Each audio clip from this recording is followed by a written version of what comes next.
And turning to a hospital further north, it's been 15 years since Englewood Hospital pioneered bloodless medicine and surgery, a technique proven to reduce infections and save lives. Now the Department of Defense wants its military doctors to learn it, so the DoD has turned to Englewood for training. NJN News Health and Medical correspondent Sarah Lee Kessler has that story. Say money. Money. Englewood Hospital and Medical Center is celebrating a major achievement. It's been awarded a nearly $4.7 million Defense Department grant to teach military doctors what it knows about bloodless medicine and surgery. The hospital is an internationally recognized leader in the field. To date, it's treated more than 50,000 patients. Congressman Steve Rothman, who's a big supporter of the hospital, he was born here, says he lobbied for the grant after learning about the program. A light bulb went off in my head, and I said, wow, this is something that our military could use to save the lives of our men and women on the battlefield. We'll use a cell saver now.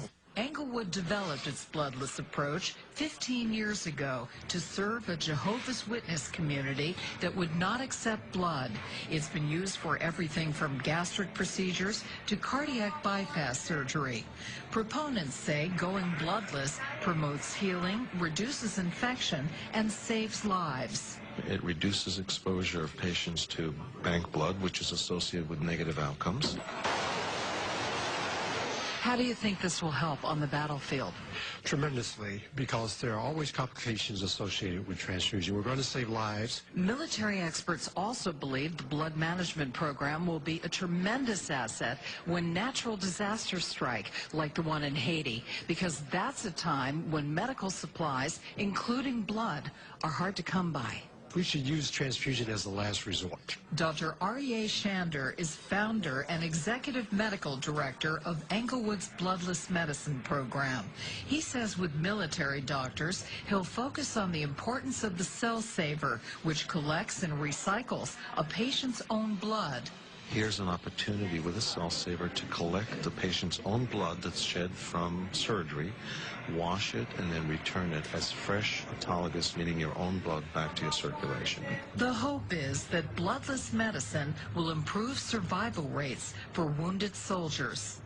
Sarah Lee Kessler, NJN News, Englewood. Innovation often comes where we least expect it. We said, why are they doing okay without blood? 14 years ago, a group of Jehovah's Witnesses asked Englewood Hospital to develop a system where they could have surgery without blood transfusions, which is forbidden in their religion. We saw a year after practicing this way that the witness patients were getting complex surgery and medical care without using blood. The hospital created the Institute for Patient Blood Management after research began showing that performing surgeries without blood transfusions, known as bloodless surgery, eliminated many complications.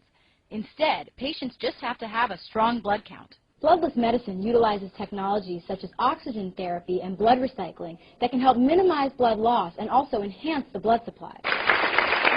On Friday, the hospital's institute got a boost with $4.69 million in federal funding to train military and civilian physicians in bloodless medicine and surgery.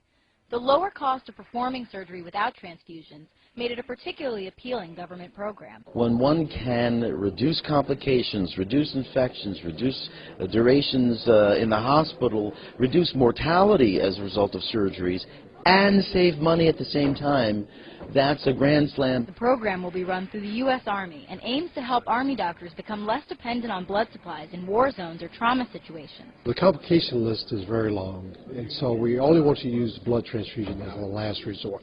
As the Institute uses bloodless medicine for more varied surgeries, the hope is that it will soon become the standard method. Bloodless medicine and surgery can be applied across the board to transplantation, to trauma, to anything else. Now with a larger platform to spread the new methods across the globe. In Englewood, Allie Rosen for your New Jersey News Now on New York 1.